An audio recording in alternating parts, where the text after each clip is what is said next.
पंचीकरण. पंचीकरण ग्रंथामध्ये पान नंबर 138 आणि 138 वर आज चौपाई आहे 16 नंबरची, बरोबर आहे. तर तिच्यावर 2-3 ओळी दिल्या आहेत, त्या एकदा वाचू.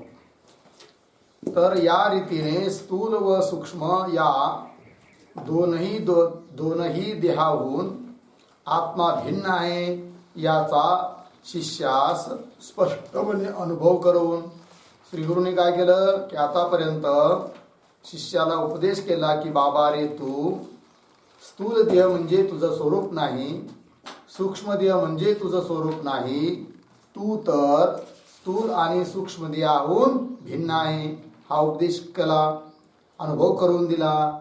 आता तिसरा जो कारण देह, 3 देह आहे, स्थूल देह, सूक्ष्म देह, कारण देह. तर तिसरा जो कारण देह त्याहूनही आत्मा वेगळा आहे असा अनुभव शिष्यास घेता येईल. अशा प्रकाराने आता पुढे कारण देहाचे निरूपण सद्गुरू करतात. ठीक आहे. चौपाई नंबर 16 वाचूया. त्रिजो कारण देह अज्ञान, तेनो तू द्रष्टा पोते स्वरूप ज्ञान,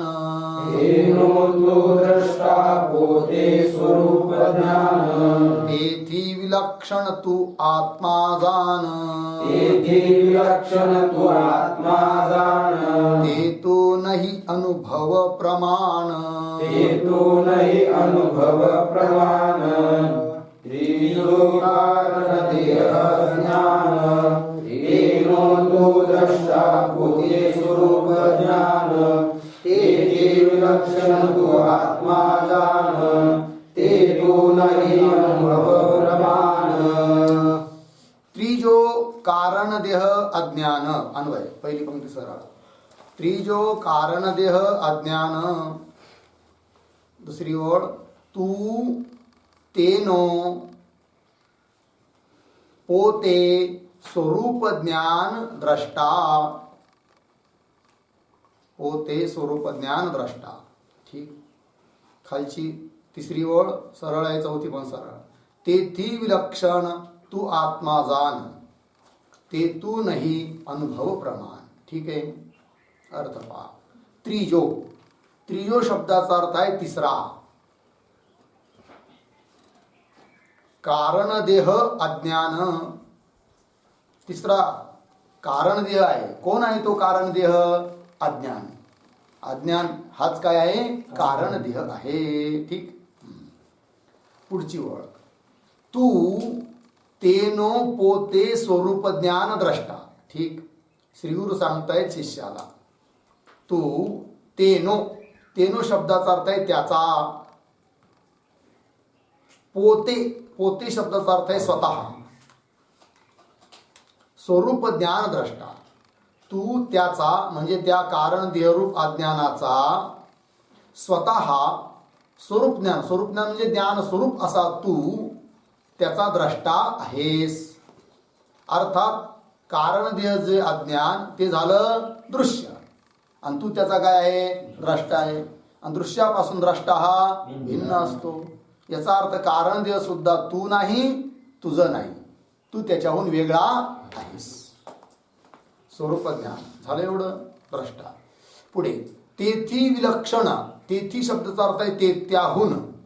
विलक्षण भिन्न लक्षण वाला असा तू आत्मा आहे असं जाण, समज. ठीक. आणखीन ते तू नाही, ते म्हणजे कारण देह तू नाहीस याकरिता प्रमाण काय? अनुभव प्रमाण आहे. कसं काय अनुभव प्रमाण आहे याचं स्पष्टीकरण खाली ग्रंथकार करणार आहेत. हा ही झाली चौपाई. हिचं मराठीतून लिहून घ्या. तिसरा कारण देह अज्ञान आहे. तिसरा कारण देह अज्ञान आहे. पहिली ओळ झाली. दुसरी ओळ. तू त्याचा द्रष्टा तू त्याचा द्रष्टा स्वतः ज्ञान स्वरूप होय. तू त्याचा द्रष्टा स्वतः ज्ञान स्वरूप होय. ठीक. दुसरी ओळ झाली. तिसरी, त्याहून भिन्न लक्षण तू आत्मा होय. त्याहून भिन्न लक्षण तू आत्मा होय. शेवटची ओळ, अज्ञान तू नाही अनुभव प्रमाण. अज्ञान तू नाही अनुभव प्रमाण. ठीक आहे. चला टीका आता. पहिला स्थूल आणि दुसरा सूक्ष्म या दोन्ही देहांच्या अपेक्षेने असणारा कारण देह तिसरा असे म्हणतात. तर हा तिसरा आहे. याचा अर्थ अगोदर दोन झाले आहेत. तर अगोदर दोन देह सांगितले ते कोणते?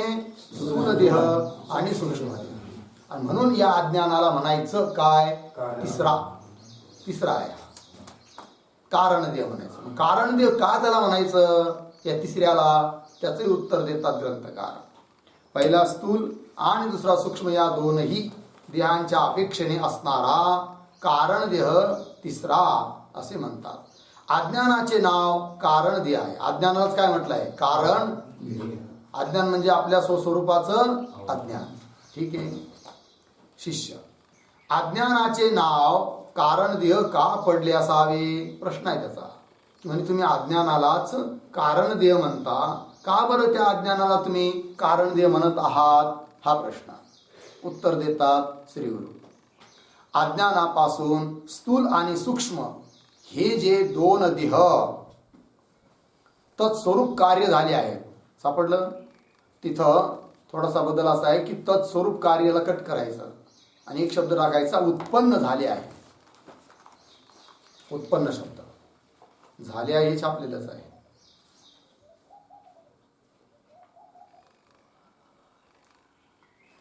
आता पहा, अज्ञानापासून स्थूल आणि सूक्ष्म हे जे दोन देह उत्पन्न झाले आहे. उत्पन्न झाले आहे कोण? स्थूल देह, सूक्ष्म देह. कुणापासून? अज्ञानापासून. अर्थात अज्ञान काय ठरलं? कारण. आणि कार्य कोण? स्थूल देह, सूक्ष्म देह. कारण आपल्याला आपल्या स्वस्वरूपाचं ज्ञान नाही आहे. ब्रह्मस्वरूपाचं, आपण ब्रह्मस्वरूप आहोत ना, आत्मा, त्याचं ज्ञान नाही आहे.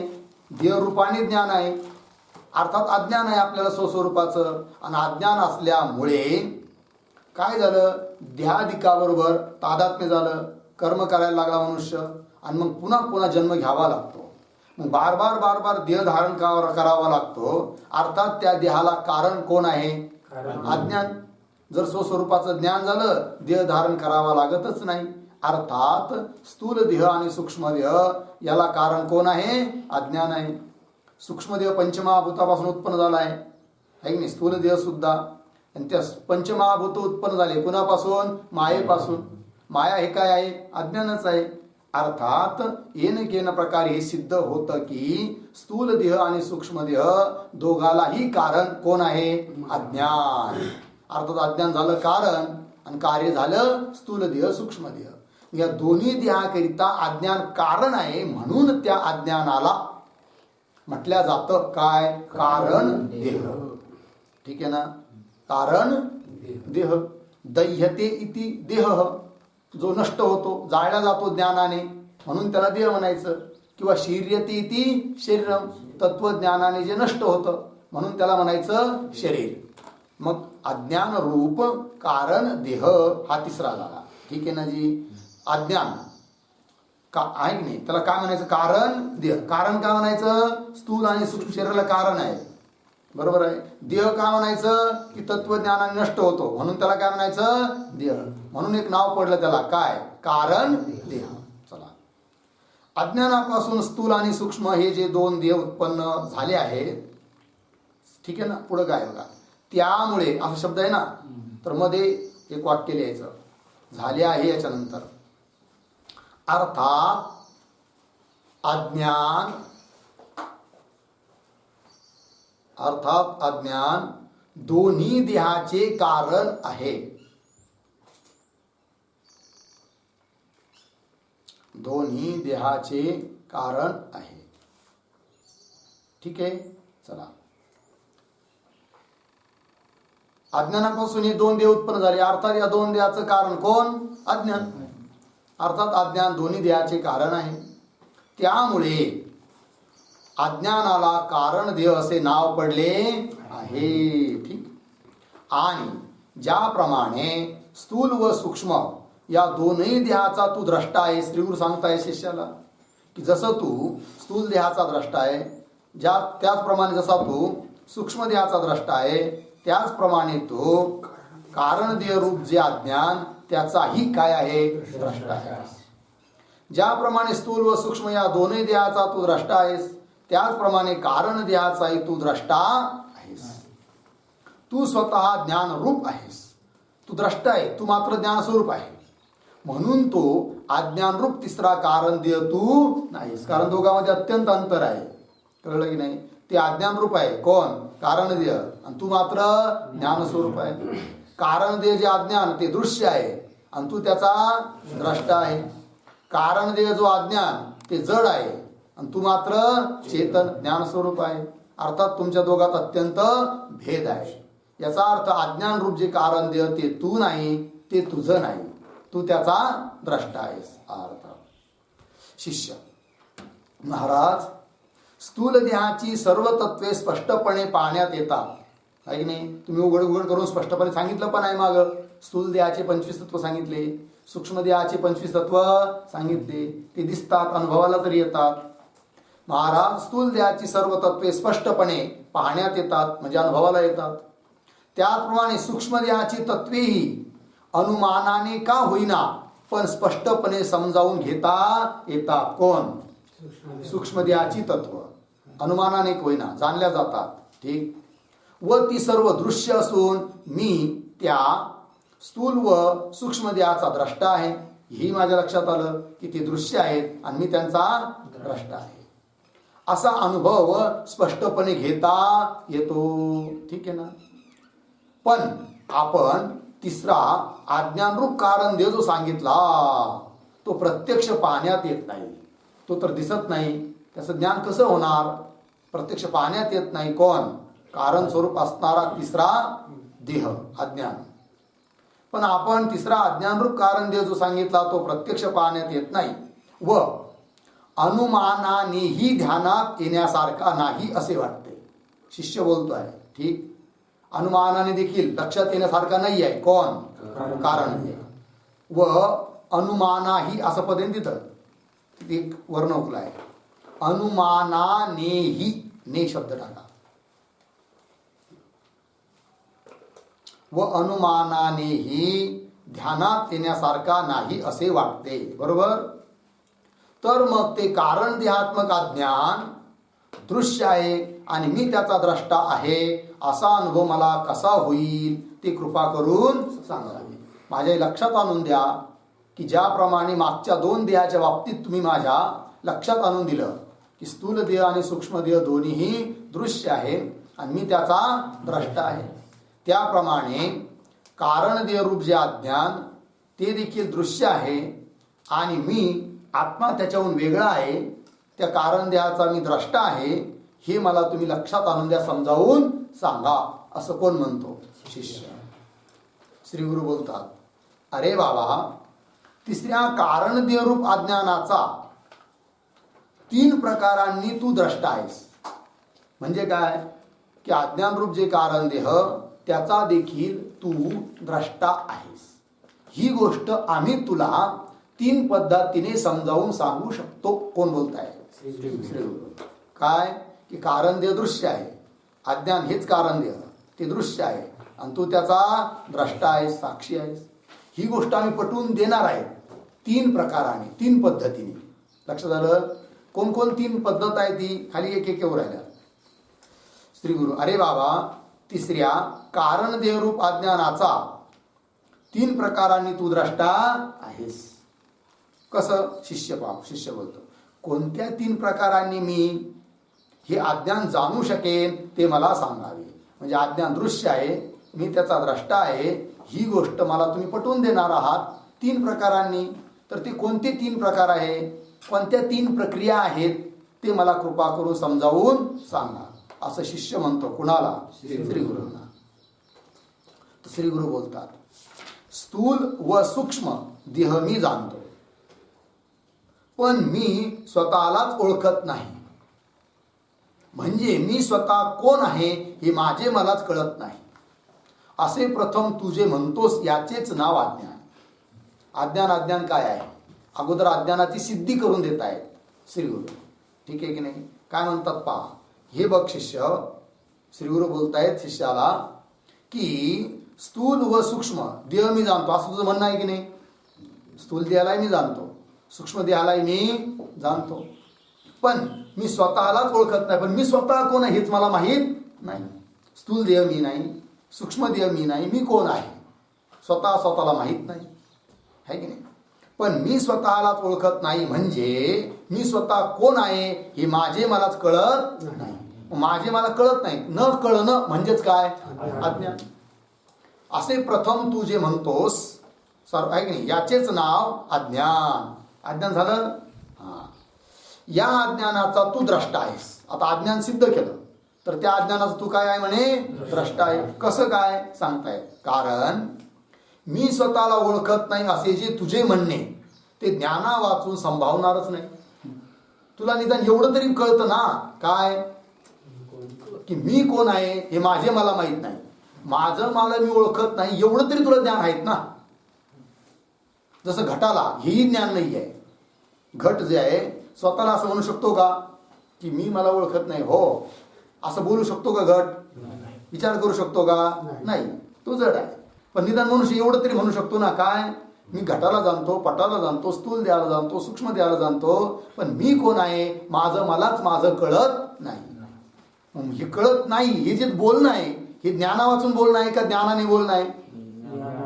ज्ञानाने आहे ना. हे तरी ज्ञान आहेच ना.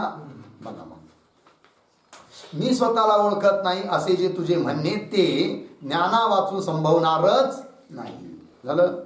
आणि मी स्वतःच जाणत नाही असे ज्याने जाणले तोच तू ज्ञानरूप आहेस. बघा आता, की मी स्वतःच जाणत नाही, मी स्वतःला जाणत नाही, मी कोण आहे मला माहित नाही, पण हे जे जाणतो ना तो जाणणारा ज्ञानरूप आत्मा आहे. कळलं? आता अज्ञान हे झालं विषय, आणि त्या अज्ञानाला जाणणारा कोणीतरी चेतन रूप चैतन्य आहे की नाही? ज्ञानस्वरूप चैतन्य आहे, तोच आत्मा आहे. जो जाणणारा आहे तो झाला द्रष्टा. आणि मला काही कळत नाही म्हणजे अज्ञान आहे. तर अज्ञान झालं काय? दृश्य. पंक्ती पहा, स्वतः जाणत नाही असे ज्याने जाणले, है की नाही? सापडलं ना पंक्ती सर्वात पहिली.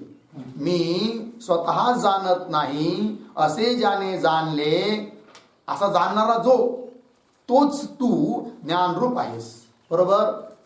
ज्ञाना वाचून असे जाणणे किंवा बोलणे संभवतच नाही आहे. ज्याला हे माहिती आहे की माझं मलाच कळत नाही, एवढं तरी ज्ञान त्याला आहे ना. हे ज्ञान ज्याला आहे तो जो ज्ञानरूप आहे तो आत्मा आहे. आणि तो काय म्हणतो? मी मला ज्ञान नाही म्हणजे अज्ञान आहे. अज्ञान झालं दृश्य, आणि त्याला जाणणारा हा झाला द्रष्टा. ज्ञाना वाचून असे जाणणे किंवा बोलणे संभवतच नाही. आणि जर तू ज्ञानरूप नसून अज्ञानी जडरूप असतील, समजा कदाचित कल्पना करा की हे शिष्य तू समजा घडीवर ज्ञानरूप नाही आहे की नाही, आणि कसा आहे? जड आहे. समजा थोडा वेळ कल्पना करा. आणि जर तू ज्ञानरूप नसून अज्ञानी जडरूप असशील तर मी स्वतः ओळखत नाही असे तू स्वतः कसे म्हणू शकशील? असे म्हणता येईल का? जसं घट स्वतः ज्ञानरूप नाही आहे आणि कसा आहे? जडरूप आहे. त्यामुळे तो घट स्वतःला असं म्हणू शकतो का काय की मी स्वतः ओळखत नाही, असं म्हणतो का घट? असं विचार करू शकतो का घट? चिंतन करू शकतो का? करत नाही. का? घट कसा आहे? जड आहे की नाही? ज्ञानरूप नाही आहे, जड आहे. तसा आत्मा सुद्धा जर ज्ञानरूप नसता, घटाप्रमाणे जड असता, तर हे तरी त्याला कसं काय कळलं असतं? कोणतं? की मी स्वतः जाणत नाही, हे तरी कसं काय कळलं असतं? पण हे कळतं, त्यानुसार तो बोलतोही. याचा अर्थ त्या अज्ञानाला जाणणारा, न कळणेपणाला जाणणारा कोणीतरी ज्ञान स्वरूप आहे आणि तोच आत्मा आहे. झालं. आणि जर तू ज्ञानरूप नसून अज्ञानी जडरूप असतील तर मी स्वतःच ओळखत नाही असे तू स्वतःच कसे म्हणू शकशील. बरोबर.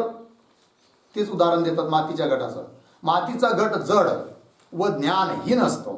अर्थातच तो मी स्वतः जाणत नाही असे कोणत्याही वेळी बोलून दाखवू शकत नाही. कोण? घट. का बरं? स्वतः काय आहे तो? ज्ञानहीन आहे की नाही? जड आहे, म्हणून त्याला हे काही ज्ञान नाही आहे. पण तू तर तसे बोलून दाखवित आहेस. काय बोलून दाखवतोस? की मी स्वतः जाणत नाही हे बोलून दाखवत आहे. अर्थात तुला ज्ञान आहे, पण तू तर तसे बोलून दाखवित आहेस. म्हणून मी स्वतःस ओळखत नाही असे जे तू म्हणतोस, मी स्वतःला ओळखत नाही असे जे तू म्हणतोस तेच अज्ञान आहे की नाही? स्वतः ओळखत नाही हे काय झालं? अज्ञान. आणि मी स्वतःला ओळखत नाही असं म्हणणारा तो ज्ञानरूप आत्मा. असे जो तू म्हणतोस तेच अज्ञान आहे. आणि हे तुझे अज्ञान दृश्य असून, म्हणून अज्ञान कसं झालं मग? दृश्य आहे. तुझ्या अनुभवाला येत आहे. दृश्य असून तू त्याचा द्रष्टा आहेस. त्याचा अज्ञानाचा काय आहेस? द्रष्टा आहेस. हा एक प्रकार झाला. 3 पद्धती सांगायचं ना. ते एका पद्धतीने श्री गुरुने समजावून सांगितलं की अज्ञान दृश्य कसं आहे आणि तू त्याचा द्रष्टा कसा आहेस. आता दुसऱ्या पद्धतीने सांगतात. दुसरा प्रकार असा आहे की काय? पहा, मी अज्ञानी आहे असे जे तू म्हणतोस. प्रत्येक मनुष्य म्हणतो की नाही कधी कधी, काय? मी अज्ञानी आहे म्हणजे अज्ञानवान मी आहे. मी अज्ञानी आहे या वाक्यातून काय अर्थ निघतो? की अज्ञानवाला मी आहे. याचा अर्थ मी वेगळा आहे आणि माझ्या ठिकाणी अज्ञान हे वेगळा पदार्थ आहे. याचा अर्थ अज्ञान झालं दृश्य आणि मी झालो त्याचा द्रष्टा. ठीक आहे ना? मी अज्ञानी आहे असे जे तू म्हणतोस त्या म्हणण्याने असे सिद्ध होते की काय? की जे दृश्यरूप अज्ञान आहे ते अगोदर तू स्वतः जाणतोस. याचा अर्थ काय होतो? की दृश्यरूप असणारं जे अज्ञान त्याला तू जाणतोस आणि म्हणून तू स्वतःला म्हणून राहिला काय? की मी अज्ञानी आहे, अज्ञानवान आहे. जे दृश्यरूप अज्ञान आहे ते अगोदर तू स्वतः जाणतोस आणि त्यानंतर त्याचाच आपल्या ठिकाणी अध्यारोप करून, आपल्या ठिकाणी काय करू? त्याचा अज्ञानाचा आपल्या ठिकाणी स्वतःच्या ठिकाणी काय करतो? अध्यारोप म्हणजे अध्यास. अर्थात आपल्या ठिकाणी ते नसून त्याला तू मानतोस. तदनंतर त्याचाच आपल्या ठिकाणी अध्यारोप करून मी अज्ञानी आहे असे तू म्हणतोस. बरोबर. यावरूनही अज्ञानात जाणणारा ज्ञानरूप तू आत्मा अज्ञानाहून वेगळा आहेस. यावरून सिद्ध झालं काय? की अज्ञानाला तू जाणू राहिला. याचा अर्थ अज्ञानाला जाणणारा ज्ञानस्वरूप तू आत्मा अज्ञानाहून काय आहे? वेगळा आहेस. असा जर तू अज्ञानाहून वेगळा नसशील, समजा घडीभर अज्ञानापासून तू जर वेगळा नसतील तर मी अज्ञानी आहे असे तुझे म्हणणे संभावणारच नाही.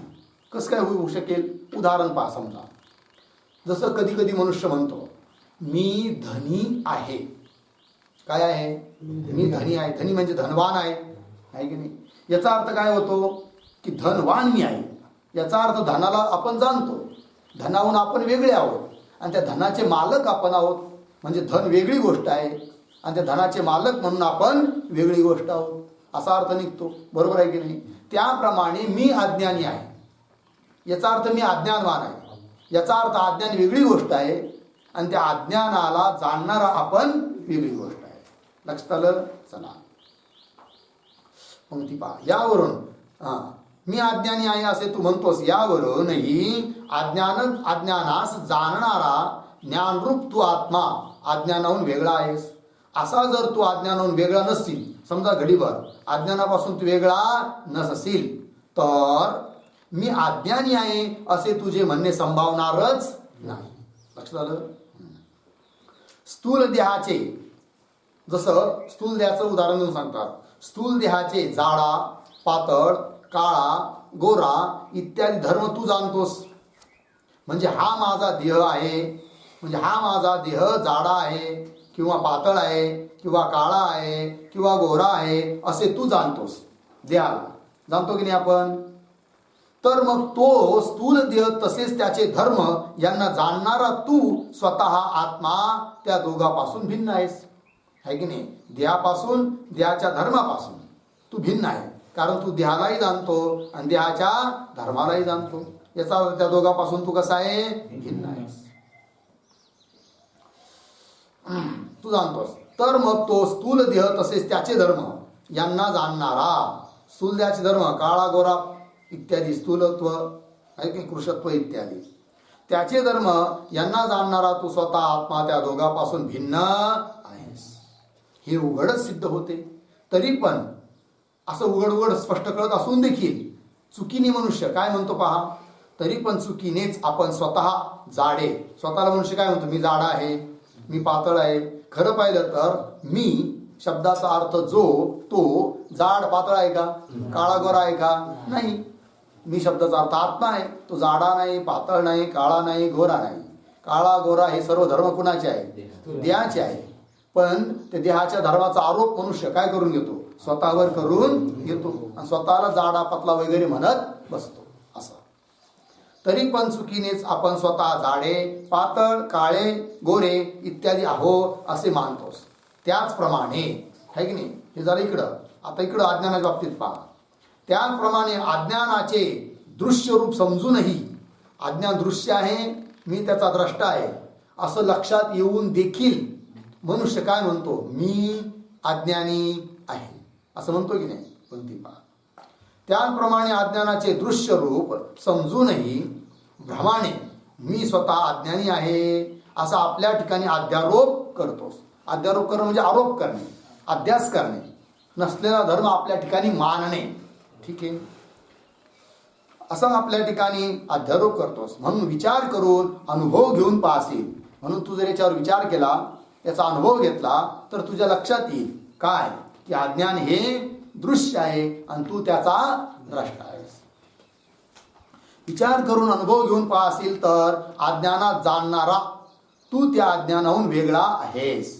अज्ञान तुझ्याहून वेगळं आहे म्हणजे अज्ञान दृश्य आहे आणि तू त्याला जाणणारा अज्ञानाहून वेगळा आहेस. तर अज्ञानात जाणणारा तू त्या अज्ञानाहून वेगळा आहेस असे तुला खचित समजून येईल. खचित निश्चित रूपाने लक्षात येईल, समजून येईल. अज्ञानात जाणणारा तू ज्ञानरूप आत्मा, अज्ञानापासून जर निराळा नसशील, बघा कोणती हा, अज्ञानाला जाणणारा तू ज्ञानरूप आत्मा आहे. समजा घडीवर तू त्या अज्ञानाहून वेगळा नसशील तर काय व्हायला पाहिजे पहा.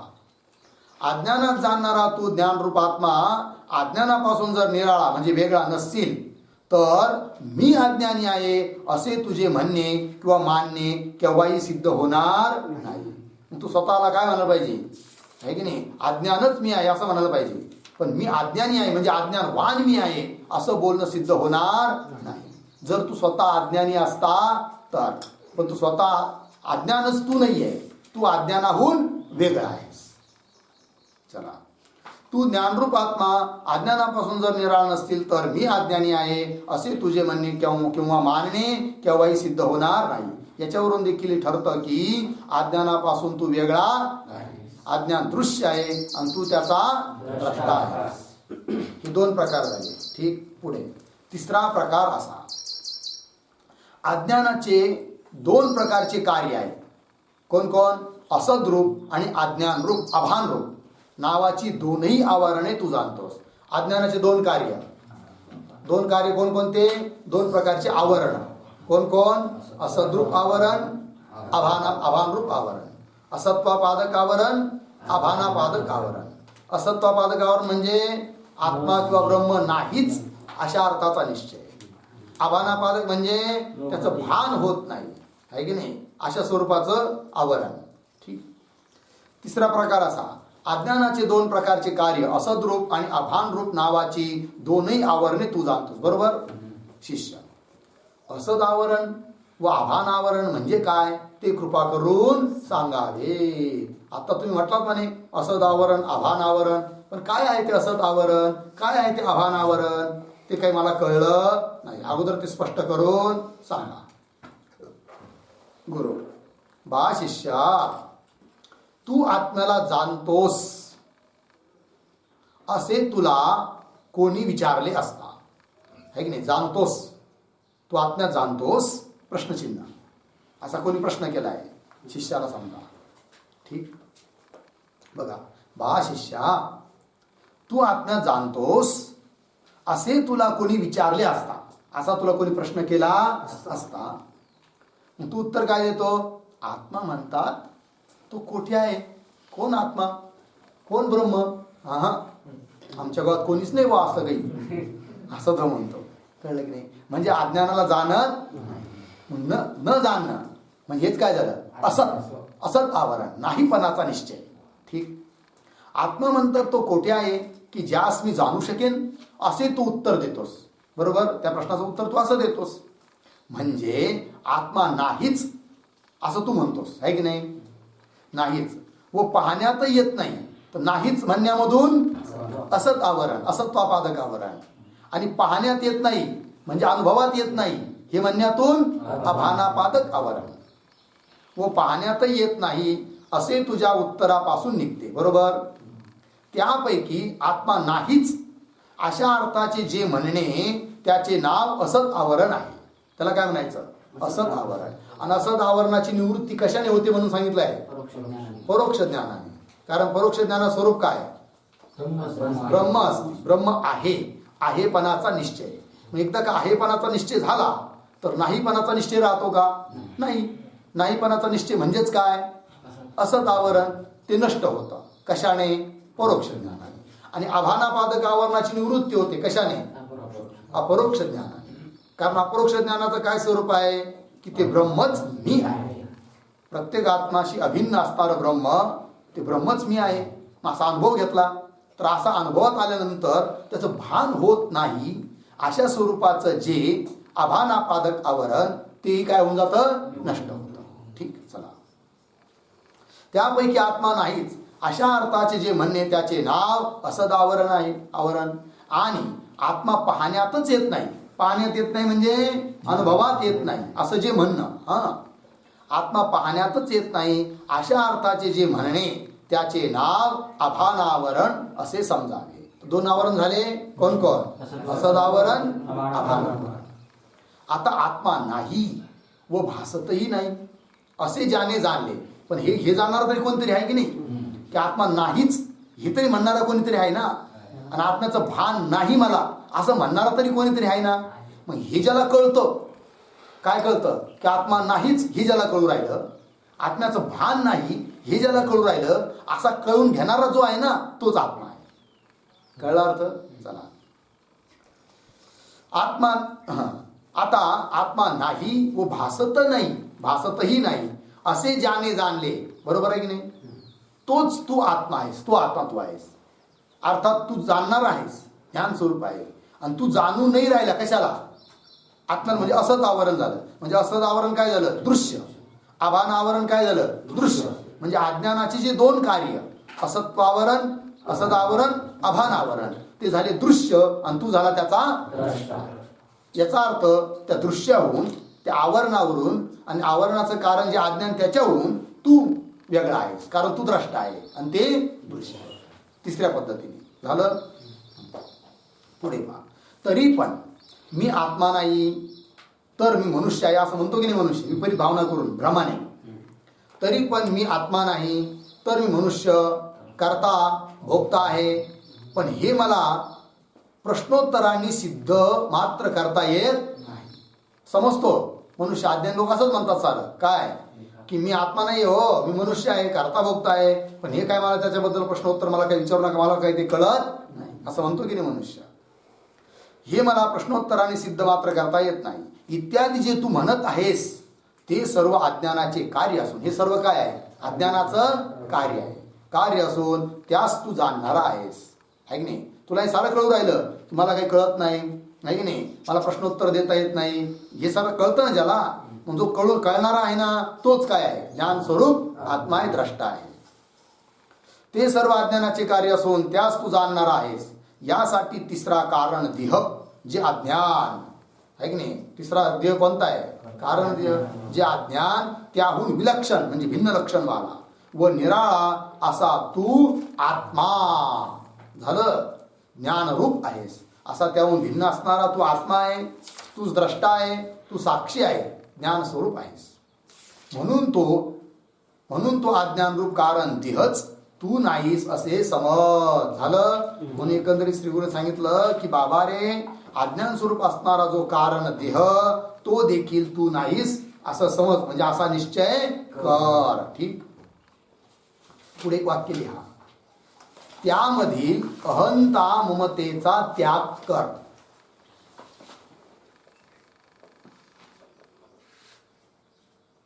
त्यामधील अहंता ममतेचा त्याग कर.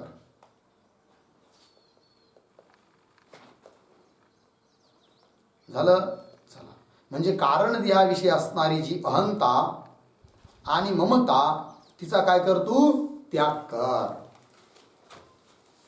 पुढे आता पुढचं पेज. शिष्य, अज्ञानरूप कारण देह मी नाही यास प्रमाण काय ते सांगावे. म्हणजे ठीक आहे, आता अज्ञान रूप कोणीतरी कारण देह आहे हे मला कळालं, परंतु तो मी नाही हे मला पटवून द्या. याच्याकरिता काहीतरी प्रमाण असलं पाहिजे. काय प्रमाण आहे? प्रमाणाने सांगा. ठीक. अज्ञानरूप कारण देह मी नाही यास प्रमाण काय ते सांगावे. उत्तर देतात श्री गुरु. 3 प्रकारांनी कारण देहाहून आत्मा वेगळा आहे असा विद्वानांचा अनुभव जो मी तुला सांगितला आतापर्यंत. 3 प्रकारांनी सांगितला विद्वानांचा अनुभव. काय? की कारण देह म्हणजे मी नाही.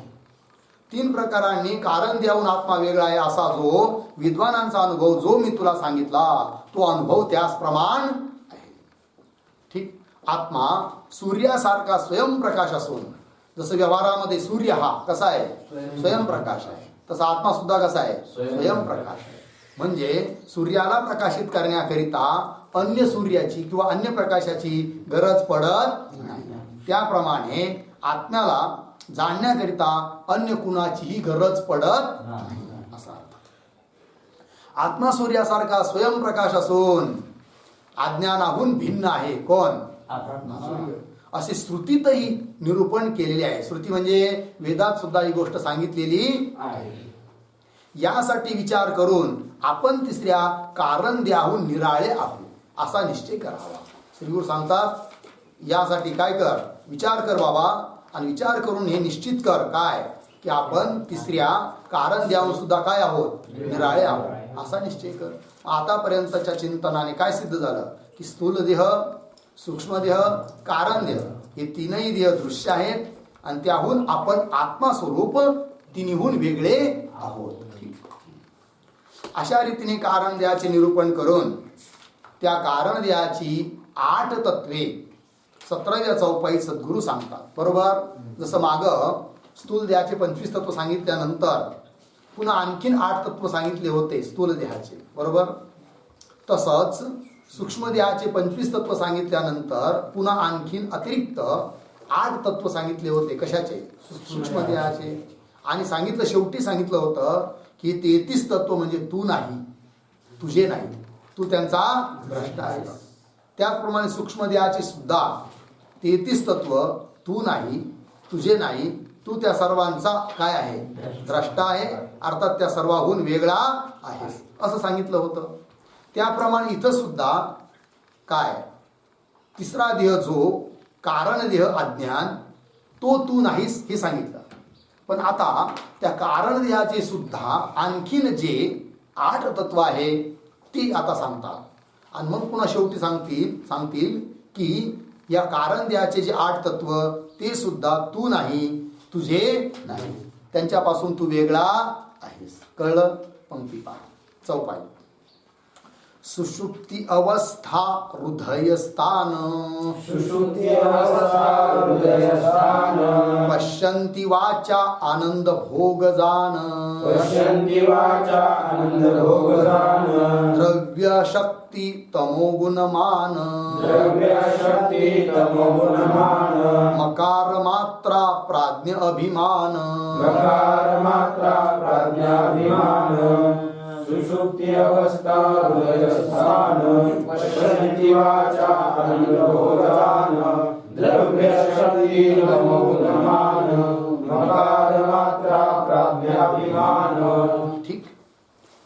सुषुप्ती अवस्था सरळ आहे, अन्वय बी सरळ आहे, अर्थ पण सरळ आहे आणि त्याच्यात गुजराती शब्द काही नाही आहे, त्याच्यामुळे अर्थ बी काही विशेष करण्याची गरज नाही.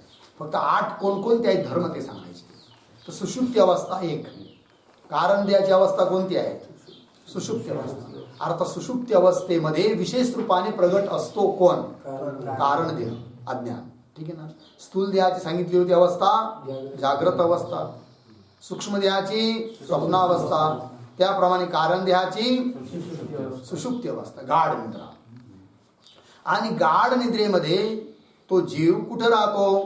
हृदयस्थान, हृदयात राहतो विशेष करून. त्याची वाचा पश्यंती वाचा आहे की नाही, वैखरी स्पष्ट वाचा जिने आपण बोलतो ऐकतो.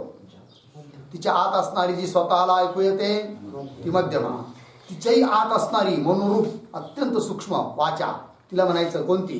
पश्यंती वाचा. तिच्याही आतमध्ये एक असते, तिचं नाव आहे परावाचा. ठीक आहे. तर पश्यंती वाचा आहे कोणाची? ह्या कारण देहाच्या संबंधाने कारण देहाची. आनंद भोग जाण, भोग कोणता आहे? आनंद. किती गोष्टी झाल्या? सुषुप्ती अवस्था 1, हृदयस्थान 2, पश्यंती वाचा, आनंद भोग. ठीक. पुन्हा द्रव्य शक्ती, द्रव्याला उत्पन्न करण्याची शक्ती आहे अज्ञानामध्ये 5. तमोगुण हा 6 आणि मकार मात्रा. ओंकाराची 3 मात्रा आहे ना, आकार उकार. कारण द्याची मात्रा मकार मात्रा. आणि प्राज्ञ अभिमान म्हणजे या कारण देहाचा अभिमान धारण करणारा जो जीव त्याला नाव पडतं काय? प्राज्ञ. हा अभिमान आहे. त्या 8 गोष्टी झाल्या. चला टीका. कारण देहाची सूक्ष्मावस्था आहे बरोबर. शिष्य महाराज सुषुप्त अवस्था म्हणजे काय? अहो सुषुप्त अवस्था सांगितली तुम्ही कारण देहाची, पण सुषुप्त अवस्था म्हणजे काय आहे? प्रश्न. उत्तर. ज्या गाढ निद्रेत इंद्रियांचे व्यापार व सर्व वृत्ती संयुक्त बुद्धी लयाच्या वेळेप्रमाणे कारण अज्ञानात अगदी बुडून राहिलेली असतात. सापडली पंक्ती? पंक्ती पाहायला. ज्या गाढ निद्रेत, गाढ झोप, काही काहींची झोप म्हणजे किती असते? अत्यंत गाढ आहे की नाही. भाग्यवान लोक आहेत हा, की ज्यांची निद्रा कशी आहे? गाढ. तुम्ही ढोल वाजवा, बाजा वाजवा आहे की नाही, काही गाडी किती काही करा, हा घंटी वाजवा, तरी झोप हलत नाही. कळलं की नाही? चला आता उद्यापासून मी दुसरीच वाद्य वाजवणार आहे. पहिलं होतं तसं करायचं सुरू. चला प्रत्येकाच्या दारासमोर येऊ. ज्या गाढ निद्रेत इंद्रियांचे व्यापार, इंद्रियांचे व्यापार चालतात का झोपल्यावर? नाही चालत, अजिबात चालत नाही.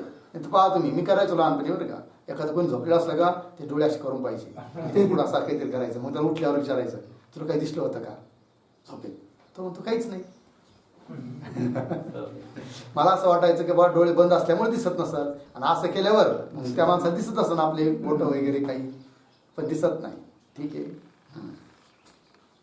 तर ज्या गाढ निद्रेत इंद्रियांचे व्यापार थांबलेले असतात व सर्व वृत्ती संयुक्त बुद्धी, सर्व वृत्तीने युक्त अशी जी बुद्धी, जागृत अवस्थेत अनेक वृत्तीने युक्त असते बुद्धी. घटाकार, पटाकार, कामाकार, क्रोधाकार अनेक प्रकारची वृत्ती असते. पण सुषुप्ती आली, गाढ निद्रा आली की सर्व वृत्तीसहित बुद्धी सुद्धा लीन पावते. कुठं? त्या अज्ञानामध्ये. बघा, ज्या गाढ निद्रेत इंद्रियांचे व्यापार व सर्व वृत्ती संयुक्त बुद्धी लयाच्या वेळेप्रमाणे, लयाच्या वेळेप्रमाणे म्हणजे ज्याप्रमाणे महाप्रलय होतो त्या काळात जसं असतं त्याप्रमाणे कारण अज्ञानात, तिथं अशब्द राहिलाय बघा, अवर्ण. कारण ज्ञानात असं झालंय की नाही, कारण अज्ञानात असं पाहिजे. म्हणजे कारण देहरूप जे अज्ञान, त्या अज्ञानात अगदी बुडून राहिलेली असतात. कोण? इंद्रिय आणि बुद्धी, म्हणजे लीन झालेले असतात. म्हणजे जागृतीतले व स्वप्नातले भिन्न भिन्न व्यवहार ज्या गाढ निद्रेच्या अवस्थेत लव मात्रही अनुभवास येत नाही. लागली पंक्ती. म्हणजे जागृतीतले आणि स्वप्नातले भिन्न भिन्न व्यवहार, जागृतीतले वेगवेगळे व्यवहार असतात, स्वप्नातले व्यवहार भिन्न भिन्न असतात. व्यवहार ज्या गाढ निद्रेच्या अवस्थेत लव मात्र म्हणजे तिळभर देखील यत्किंचित देखील अनुभवास येत नाही. एकदा झोप लागल्यानंतर आपण कुठं झोपलेलो आहोत, घरी आहे का साधनास्थलीत आहे का अजून कुठं आहे का रस्त्यावर आहे का ढेकळात आहे, कळतं काहीच कळत नाही. कळलं की नाही? हा, ही निद्रा देवी सुद्धा फार अद्भुत आहे. ती कुणालाही प्रसन्न नसते. हा ज्यांना प्रसन्न असते ती भाग्यवान. पडलं की झोप. आणि तसंच पाहिजे, तो मनुष्य सुखी असतो. काही माणसं असे असतात, भरपूर गडगंज संपत्ती आहे पण रात्र झोप येत नाही. झोपीच्या गोळ्या खाऊन परेशान आहे. कळलं की नाही? बघा तुम्ही श्रीमंत लोक, त्यांना असं धाकधुकच असते, कधी धाड पडेल, कधी चोर येईल, कधी काय होईल. आणि आपला गरीब मनुष्य हे 2-4 भाकरी खातो, जिथं पडल जिथं बसल तिथं झोप. चला, ज्या गाढ निद्रेच्या अवस्थेत लव मात्र अनुभवास येत नाही झालं, त्या गाढ निद्रेला सुषुप्त अवस्था म्हणतात. झालं. श्रुतीतही सुषुप्त अवस्थेचे स्वरूप असेच सांगितलेले आहे. सुश्रुतीत वेदामध्ये सुद्धा सुषुप्तीचं स्वरूप असं सांगितलेलं आहे म्हणे. म्हणजे काय? ज्या गाढ निद्रेच्या अवस्थेत जीव असूनही, जीव आहे झोपेत, जीव काही निघून गेला असं नाही, जीव असूनही शब्दाधिक विषयांची कोणत्याच प्रकारची कामना करीत नाही.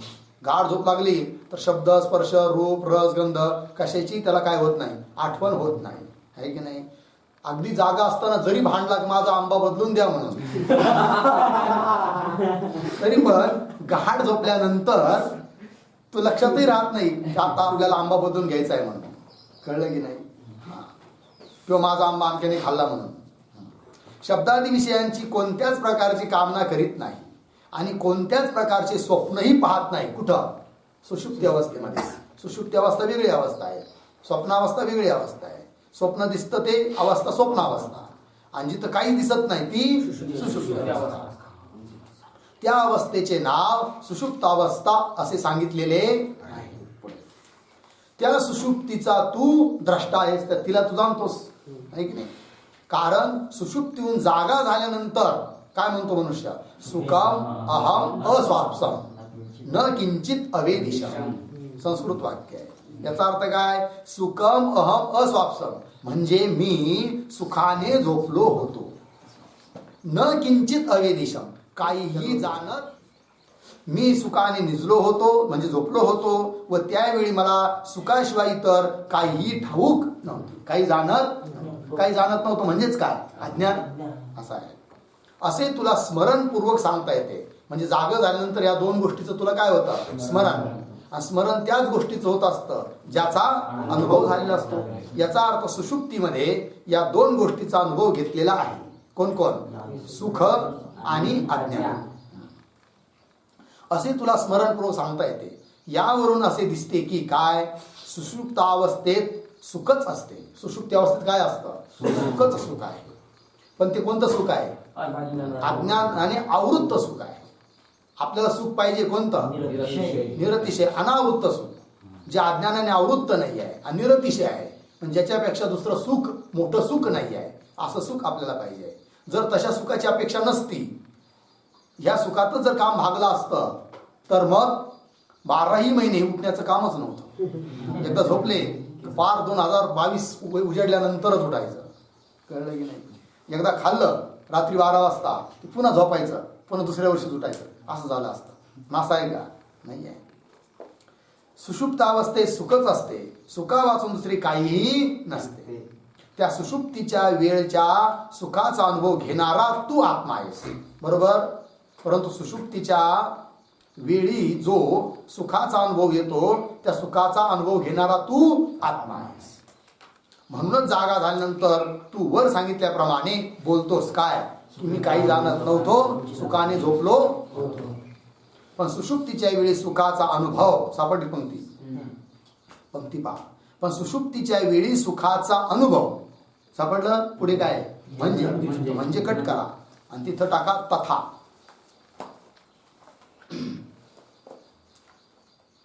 बघा, पण सुषुप्तीच्या वेळी सुखाचा अनुभव तथा दुःखमय प्रपंचाच्या अभावाचा अनुभव. हा पण अनुभव आहे तिथं. कारण दुःखमय प्रपंचाचा काय नाही तिथं, अनुभव नाही आहे सुषुप्तीत. दुःखमय प्रपंचाच्या अभावाचा अनुभव जर तुला आला नसता तर तू जागा झाल्यावर ही म्हटलाच नसता. मग काय की मी आज मोठ्या सुखाने निजलो होतो, त्यावेळी सुखाशिवाय दुसरे काही मला माहीत नव्हते असं बोललाच नसता. पण बोलतो याचा अर्थ अनुभव आहे. कशा कशाचा? सुखाचा आणि प्रपंचाच्या अभावाचा. ठीक. मी आज मोठ्या सुखाने निजलो होतो, त्यावेळी सुखाशिवाय दुसरे काहीही मला माहीत नव्हते असे तू म्हणतोस ना. शास्त्रातही असाच नियम सांगून ठेवला आहे की काय, जीवाला ज्या गोष्टीचा अनुभव आला असेल त्याचीच त्यास कालांतराने स्मृती होते. ज्या गोष्टीचा अनुभव असेल त्याची स्मृती होते. अनुभवा वाचून स्मृती म्हणजे स्मरण होत नाही. ठीक. या स्मृती सासा अनुभव पूर्विका असा नियम आहे. जीवाला ज्या गोष्टीचा अनुभव आला असेल त्याचीच त्यास कालांतराने स्मृती होते. उदाहरणार्थ कोणी एखादा मनुष्य काशीत जाऊन, काशीला गेला, जाऊन तेथल्या काशी विश्वेश्वराचे मंदिर व मणिकर्णिकेचा गंगेचा घाट प्रत्यक्ष पाहून आला असेल, है की नाही. मणिकर्णिका नावाचे एक घाट आहे तिथं. तसे खूप घाट आहेत. 80 घाट आहे. किती? जवळजवळ 10-12 किलोमीटर घाटच घाट आहे नुसते. हे टोक ते टेक ते टोक, थोडी सुद्धा जागा रिकामी नाही. दगडाने पक्के बांधलेले घाट आहेत. कळलं? त्यात एक घाट आहे. कोणता? मणिकर्णिकाचा. दशाश्वमेध घाटाजवळच आहे मणिकर्णिका घाट. ठीक आहे. काशी विश्वेश्वराचे मंदिर व मणिकर्णिकेचा कोणी पाहिली की नाही काशी? अजून तुम्ही पाहिली? अजून बाकीच्यांनी कोणीच नाही. चला एकदम जाऊया. साऱ्यांची तिकीट कधी चालायचं? लॉकडाऊन उघडल्यावर. परवा दिवशी कसं काय लॉकडाऊन उघडलं की लगेच तिकीट काढू. कारण जर लॉकडाऊन मध्ये गेलं तर तिथं तरी कोण तारा देणार आहे आपल्याला? आहे की नाही. चला. कोणी एखादा मनुष्य काशीत जाऊन तेथल्या काशी विश्वराचे मंदिर व मणिकर्णिकेचा गंगेचा घाट प्रत्यक्ष पाहून आला असेल तरच त्या मनुष्यास काय, स्वदेशी परत आल्यानंतर, आपल्या घरी वापस आल्यानंतर कालांतराने काय होतं, काशी विश्वेश्वराच्या मंदिराचे आणि मणिकर्णिकेच्या घाटाचे स्मरण होऊ शकेल. ज्यांनी पाहिलं आहे त्याला स्मरण होऊ शकेल. ज्यांनी पाहिलंच नाही, काशी पाहिलीच नाही, त्याला स्मरण होईल का? नाही. उदाहरण दिलं. त्याचप्रमाणे सुषुप्तीत सुखच आहे, दुसरे काहीही नाही असा जर जीवाने अनुभव घेतला असेल तरच तो जागा झाल्यावर मी मोठ्या सुखाने निजलो होतो असे म्हणू शकेल. बरोबर. एरवी असे कसे म्हणेल, त्याला म्हणता येणार नाही. झालं जी. आता आणखीन एक दृष्टांत देऊन ही गोष्ट सांगत आहे ग्रंथकार. घ्यायचं का थांबायचं? घ्यायचं. दुसरा दृष्टांत श्रीगुरु सांगतायत. कल्पना कर, रात्रभर गस्त घालीत पहारा करणारा कोणी एक शिपाई आहे की नाही. शहरामध्ये असतात विशेष करून शिपाई, आहे की नाही. काय म्हणतात त्याला? गोरखी लोक, गोरखा, पहारे करणारे, आहे की नाही. तर गस्त घालीत असतात. गस्त घालीत असतात म्हणजे इकडून तिकडे फिरत असतात, ध्यान ठेवत असतात. कुठं कोण आलंय, कुठं गेलं, कोण गेलंय का, चोर वगैरे. कल्पना कर, रात्रभर गस्त घालीत पहारा करणारा कोणी एक शिपाई रस्त्यावर उभा असताना त्यास दुसऱ्या एका माणसाने विचारले की, काय विचारलं? अहो शिपाई दादा, गेल्या रात्री 12वर 2 वाजण्याच्या सुमारास 12वर 2 वाजण्याच्या सुमारास म्हणजे सरासरी 12वर 2 वाजण्याच्या सुमारास म्हणजे रात्री 12 वाजेपासून 2 वाजेपर्यंतच्या काळात असं त्याचा अर्थ आहे. ठीक आहे ना. रात्री 12वर 2 वाजण्याच्या सुमारास रस्त्यावरून कोणी गेले बरे, कोणी गेला आहे का इथून असा. तेव्हा तो शिपाई त्यास उत्तर देतो, नाही बुवा, त्यावेळी कोणीही रस्त्यावरून गेले नाही.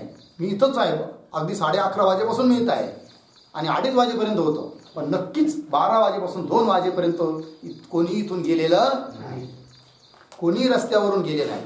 म्हणजे या त्याच्या उत्तरावरून समजून येते ते हे की काय, रस्त्यावरून कोणीही गेले नाही हे जाणणारा शिपाई तेथे त्यावेळी होता, आहे की नाही. भलं कोणी गेलं नाही, पण कोणी गेलं नाही हे जाणणारा तरी होता ना तिथं. कोण? शिपाई. तसा रस्त्यावरून कोणी गेले नाही हे जाणणारा शिपाई तेथे त्यावेळी होता, म्हणूनच कोणी गेले नाही असे त्या सांगता आले. बरोबर. म्हणजे फिरून स्वतः तो शिपाई त्यावेळी तेथे नसता, म्हणजे आता उलट्या रीतीने विचार करा, जर समजा तिथं शिपाई नसता तर त्याला हे सांगता आलं असतं का की यावेळेस कोणी इथं गेलं नाही म्हणून? सांगता आलं नसतं. ज्या अर्थी सांगतो त्या अर्थी शिपाई तेथे होता. फिरून स्वतः तो शिपाई त्यावेळी तेथे नसता तर कोणीही गेले नाही असे सांगता आले नसते. हीच गोष्ट निद्रेला लागू आहे. हीच गोष्ट लागू आहे कुठं? निद्रेसाठी, आहे की नाही? कसं काय स्पष्ट करून सांगतायत ग्रंथकार. म्हणजे झोपेच्या वेळी मला काहीही ठाऊक नव्हते असे जागा झाल्यावर जीव जर सांगत आहे, म्हणतो की नाही मनुष्य, मला काही माहित नव्हतं कोण आलं आणि गेलं, मी सुखाने झोपलो होतो. याचा अर्थ सुखाचा अनुभव घेणारा आणि प्रपंचाचा अभाव सांगणारा कोणीतरी अनुभव घेणारा सुषुप्तीत होता. आणि जो अनुभव घेणारा आहे तोच ज्ञानस्वरूप आत्मा आहे, हे सिद्ध होतं. लक्षात आलं? पंक्ती पहा. म्हणजे झोपेच्या वेळी मला काही ठाऊक नव्हते असे जागा झाल्यावर जीव जर सांगत आहे तर त्यावरून झोपेच्या वेळी कोणताच दुःखमय द्वैत प्रपंच नसतो. आहे नाही? झोपेच्या काळामध्ये दुःखमय असणारा जो द्वैत प्रपंच काहीही तिथं नसतं. अगदी स्वतःचं शरीर सुद्धा नसतं. ठीक आहे, असतं तर त्याचं भान झालं असतं, पण भान आहे का? नाही. ज्या गोष्टीचं भान नाही ती गोष्ट नाहीच. ज्ञान असेल तर वस्तू, ज्ञान नाही तर वस्तू कसली? त्यावरून झोपेच्या वेळी कोणताच दुःखमय द्वैत प्रपंच नसतो, पण त्या प्रपंचाच्या अभावात जाणणारा स्वतः आत्मा मात्र असतो. प्रपंचाच्या अभावात जाणणारा स्वतः आत्मा मात्र झोपेच्या काळात सुद्धा असतो असे सिद्ध होते. लागला अर्थ? चला पुढे काय आहे? शिष्य. आता पुढचा विचार. हा प्रश्न आहे, शिष्य प्रश्न करतो यावर, त्याचा विचार आपण उद्या करू. ओम पूर्णमदः पूर्णमिदं पूर्णात् पूर्णमुदच्यते पूर्णस्य पूर्णमादाय पूर्णमेवावशिष्यते. ओम शांती शांती शांती. शंकरं शंकराचार्यं